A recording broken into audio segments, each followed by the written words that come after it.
নমস্কার বন্ধুরা, আমার বাড়ির রান্নাঘরে আপনাকে স্বাগত। বন্ধুরা, বর্ষা মানেই ইলিশ, আর ইলিশ মানেই আমার খুব পছন্দের একটি মাছ। ছোটবেলায় অনেক বড় বড় ইলিশ খেয়েছি, কিন্তু তখন মাছের এত দাম ছিল না। আর এখন একটা মনের মতন মাছ কিনতে গেলে অনেক দাম। তাই আজকে একটা মিডিয়াম সাইজের মাছ এনেছি, আর তাই দিয়ে একটা বহু পুরনো রেসিপি বানানোর কথা ভাবছি। তাই ভাবলাম রেসিপিটা আপনাদের সাথে শেয়ার করি। প্রথমে মাছটার আঁশগুলিকে ভালো করে ছাড়িয়ে নেব। বাজারে মাছ যারা বিক্রি করে তাদেরকে বললেই তারা আঁশ ছাড়িয়ে দেবে। এবারে মাছগুলিকে পিস পিস করে কেটে নেব। প্রথমে মাছের মাথা কাটবো, তারপর এইভাবে পিস পিস করে কেটে নেব।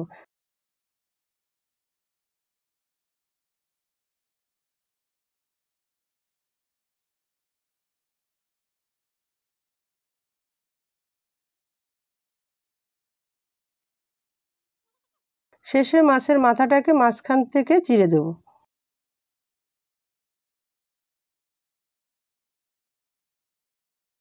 এবারে মাছগুলিকে ভালোভাবে ধুয়ে নিয়ে তাতে নুন মাখিয়ে নেব।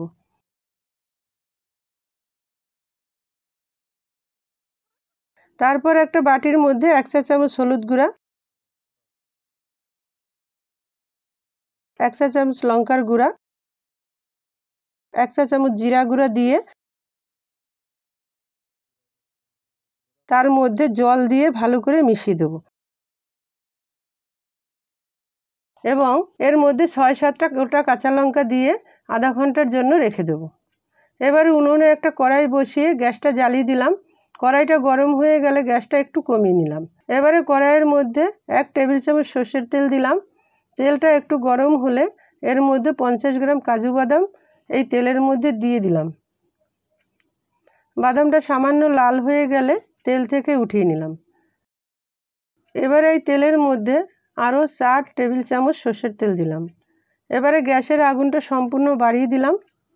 তেলটা গরম হয়ে গেলে গ্যাসের আগুনটা কিছুটা কমিয়ে দিলাম।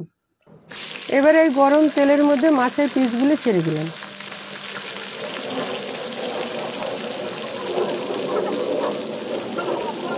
এবারে মাছগুলিকে নেড়ে চেড়ে বেশ লাল লাল করে ভেজে নেব।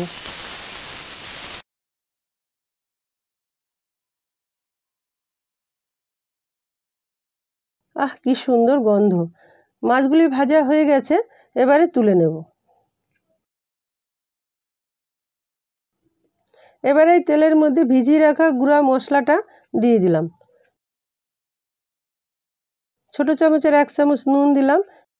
কম আগুনে মশলাটা 5 থেকে 7 মিনিট ফোটানোর পর গ্যাসের আগুনটাকে বাড়িয়ে দিলাম।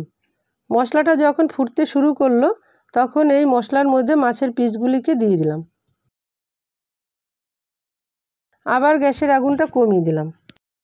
কম আগুনে 3 থেকে 5 মিনিট ফোটানোর পর গ্যাসের আগুনটা বন্ধ করে দিলাম। ঠান্ডা হওয়ার পর মশলা থেকে মাছগুলিকে তুলে নিলাম। এবারে রাইসের ডেকচিটাকে গ্যাসের উপর বসিয়ে দিলাম। মাছ রান্না করার সময় রাইসটাকে আমি ফুটিয়ে নিয়েছি, আর রাইস ফুটানোর সময় নুন দিয়েই ফুটিয়েছি, তাই এখন আর নুন দিলাম না। আর এখন এর মধ্যে 1 চা চামচ চিনি ছড়িয়ে দিলাম। এবারে চিনিটাকে খুন্তি দিয়ে রাইসের সঙ্গে ভালো করে মিশিয়ে দেবো। এবারে রান্না করা মশলাটা এই রাইসের উপর ছড়িয়ে দেব। ছড়িয়ে দেওয়ার পর খুন্তি দিয়ে রাইসের সঙ্গে খুব ভালো করে মিশিয়ে দেব। বাকি মশলাটা দিয়ে আরও ভালো করে মিশিয়ে দেব।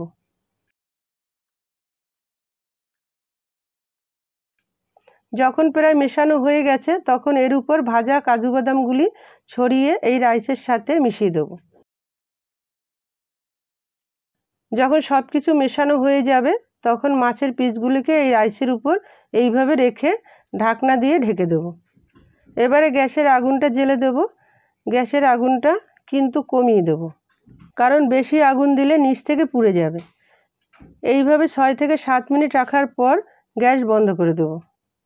মনে রাখবেন 6 থেকে 7 মিনিট কিন্তু চুপচাপ বসিয়ে রাখবেন না, মাঝে মধ্যে ঢাকনা খুলে নাড়াচাড়া করে দিতে হবে, নয়তো নিচ থেকে সিদ্ধ হবে কিন্তু উপরটা কাঁচা থেকে যাবে। এবার পোলাও একেবারে তৈরি। এবার গ্যাস বন্ধ করে দিলাম। এবারে আপনি যেমন ইচ্ছা পরিবেশন করতে পারেন, তবে গরম গরম খেলে বেশি ভালো লাগবে। বন্ধুরা, আজকে এই রেসিপিটা কেমন লাগলো তা কমেন্ট বক্সে জানাতে ভুলবেন না। আর ভিডিওটা যদি ভালো লাগে তবে লাইক ও শেয়ার করতে ভুলবেন না। আজকের ভিডিওটা এখানেই শেষ করছি। আবার দেখা হবে পরের এক নতুন ভিডিওতে। ভালো থাকবেন। আর আমার বাড়ির রান্নাঘর সাবস্ক্রাইব করতে ভুলবেন না কিন্তু।